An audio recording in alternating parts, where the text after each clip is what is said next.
You're going to get your chunk of clay, and we're going to determine what size chunk you're going to need for that animal, depending on the shape that you're doing.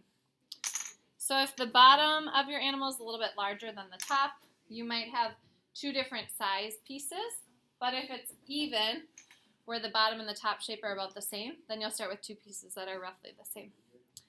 You're going to pack that clay, because we just got new clay, it's right off the brick.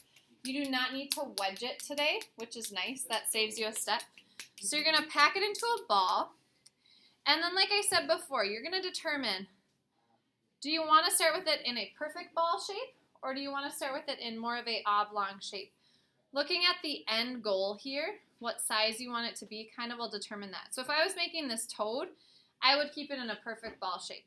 But because I know I want it to be more of that potato tapered shape, I'm going to kind of tap this into that starting shape first, kind of roll it before I make my pinch pot, because this is going to help ensure that I have more of that shape that I'm looking for. Okay, so this is going to be the back part. Then I'm going to do the same thing for the front. So I'm going to pack it into a ball and then kind of roll it into more of that oblong shape. And I'm just working on the main body right now, okay? Obviously, this does not look like a bird, but it's going to get there. Okay, now I have to make my pinch pot. Take my ball of clay, I'm holding it up and down. This is where I'm going to open it up. I put in my thumb, and I'm going to pinch and turn. And as I'm doing that, I'm also pushing my thumb down further into that pinch pot. Okay, I'm trying to get down to about here. The goal with this is that ultimately your pinch pot is about the same thickness all the way through. So from here to here and from the bottom to here on the inside, it's about the same. So I am pinching and turning. I'm squeezing that clay. Sometimes students have a tendency to pinch so much that the pot gets really, really wide. You want to try to keep it narrow, because if you're thinking about the shape of your bird, I'm more pinching the clay almost up and out than out to the side, unless yours is really wide. So you kind of want to think about that. So I'm pinching it out to the side, and then I have kind of the start of my bird body. Then I'm going to do the same with this chunk. So holding it in my hand, thumb goes in, pinch and turn, and then as I'm turning, I'm pushing my thumb further down, and I'm trying to keep that shape really nice and narrow. So as I pinch and turn, now my thumbs are all the way into the bottom, and I'm evening out the walls of this animal. So I'm pinching and turning, so that it's nice and even. Okay. So you don't want them to be too thick, you don't want them to be too thin as you do this. So now I have two pinch pots, and you can see that they're kind of tapered. And these are going to become the main shape of my animal body. Okay. Okay, you are going to tear it into pieces, crumble it up, and fill your pinch pot. So you're going to stuff this inside. You don't need a ton, but you want enough to fill it up so that when you go to pack it together, it's going to hold its shape. Okay, so I just used a half a sheet in each one of these. Then what I need to do is assemble these two pots together. Guesses on how I do that?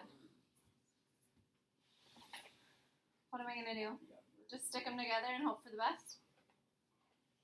What tool do I need to use? Score and slip, okay?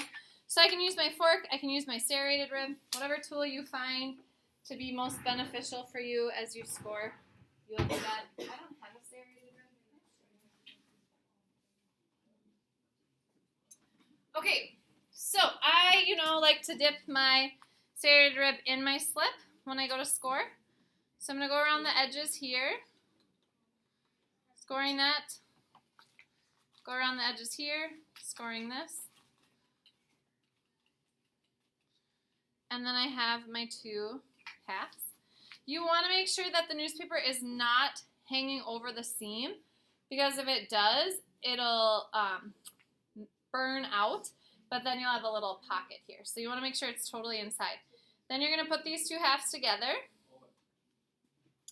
and you are going to kind of gently, it's like packing snow, kind of pat it together, pushing those two edges, and then you're going to blend that seam over. So I'm going to smooth with my fingers and kind of blend over that seam, sort of sliding the clay up or down. If for some reason you get like a really weird ridge right here, you can always score and slip a coil into that area to kind of eliminate that.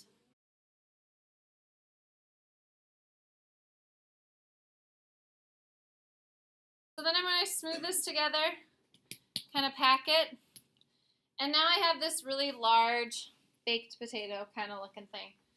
This is not an animal, right? And this is where you're going to get to this point and be like, but Miss Hoff, it doesn't look like a bird. I need to make it look like a bird, okay? This started like that, right? So how do we go from here to here? You just get to manipulate it. So this has now got newspaper in it. So what you can do is really cool. You can kind of tap it, pat it, flatten it, shape it. So you get to kind of push on it, squeeze it, pinch it, and reshape the body to kind of start to look more like the animal that you're making, okay? So now I am kind of squeezing this down. This would become where the tail is going to be. This is going to become where the head is going to go. I can tap it up if your bird's sitting more kind of upright.